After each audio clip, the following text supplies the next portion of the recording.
This is Phoebe Green and the Locker of Destiny, Chapter 8, Quiche. Phoebe copied the other girls in the bathroom, wiping herself all over with a wet flannel. They all took their towels from the rail, leaving none for Phoebe. "Your mother didn't pack you a towel," Megan noted. "Why doesn't that surprise me?" Phoebe patted herself dry with her muddy pyjamas and followed the others back to the bedroom, ignoring Megan's comment. A uniform had been set out on the bed by the window. The shirt was clean and stiffly ironed, but had faint yellow patches under the armpits. The purple blazer was worn shiny at the elbows and was a shade lighter than the new garments worn by her roommates. Phoebe reluctantly got dressed, tightly lacing shoes that were a size too big. "My uniform must be here somewhere," she said aloud. "Wherever Elspeth and the others are, that's where my trunk will be. There must be another part of the building, which also has a dorm 7. Will someone help me?" The twins ignored the request and continued to brush their hair.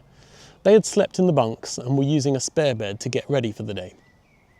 Jade seemed to wake up slowly, and only now she was dressed did she properly take in her new roommate. She had black hair and dark brown eyes and spoke with a northern accent. "Yo," she said. "After breakfast we go straight to first lesson. I expect you'll have time to ask Miss Parsley after school." "After school?" Phoebe said.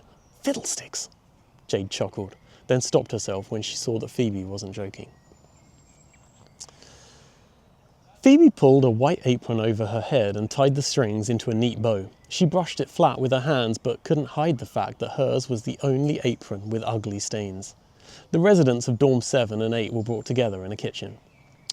"We will start your journey at Perivale with the queen of subjects, home economics. We just call it home ec."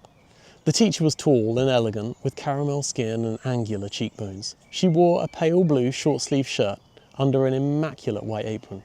Her black, tightly weaved hair was scraped back into a bun as big as her head. She wrote Miss Campbell on the blackboard. Miss Campbell walked around the room and examined the new bugs in her class. She stopped at Phoebe and lifted the corner of her apron with the look of mild disgust. "Day one and your apron is a mess," she said. "Did you cook on the way to my lesson?" "No, miss, I lost all my belongings," Phoebe said. "They were at the foot of my bed when I went to sleep, and in the morning they weren't." The girls within earshot giggled. "Someone has played a prank on this young lady. That ain't funny," Miss Campbell said. She continued her lap of the room and returned to the front. "Do you know why home economics is the most important subject?" she asked. The room was quiet. She looked down a list of names and pointed to Phoebe. "Katie." "It's Phoebe, actually. My mum filled in the form wrong. Economics is about money. We learn it so people can become bankers and work in skyscrapers." Phoebe, energised by the attention of the room, picked up a whisk and held it to her ear as if it were a telephone. "Buy, sell," she said. The teacher smirked. "What you doing, girl?" she said. "No, home economics is where you learn about food preparation, cooking and sewing." Miss Campbell handed out recipe sheets and paired the girls up at random. Phoebe was with Chloe, who gave her a smile. Megan with Jessica, Alice with Jade. "We normally go together," Megan said, appealing to Miss Campbell to pair her with her sister. "You'll survive," Miss Campbell responded. Over the next 2 hours, the girls methodically prepared a quiche. Phoebe, eager to impress, rolled the pastry until it was thin as paper. It fell apart as she attempted to peel it from the worktop, so she and Chloe had to squish the crumbly fragments against the baking dish as best they could. They burned the bacon, ate most of the grated cheese, and gave up trying to pick out all the eggshell before they dropped it into the mix. "It'll give it extra crunch," Phoebe said optimistically. They washed up as the quiche baked. "That was fun," Chloe said, "but I hope we don't have to eat it."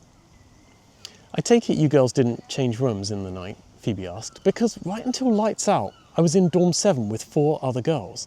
I'd been talking to them for hours, then I got up in the night." "What for?" Chloe interrupted. Phoebe explained about her diary, Clarissa Harding, and the matron who threw her out onto the lawn. "When I finally went to bed," Phoebe said, "I was convinced I'd be in deep trouble on my very first morning at Perivale, but no.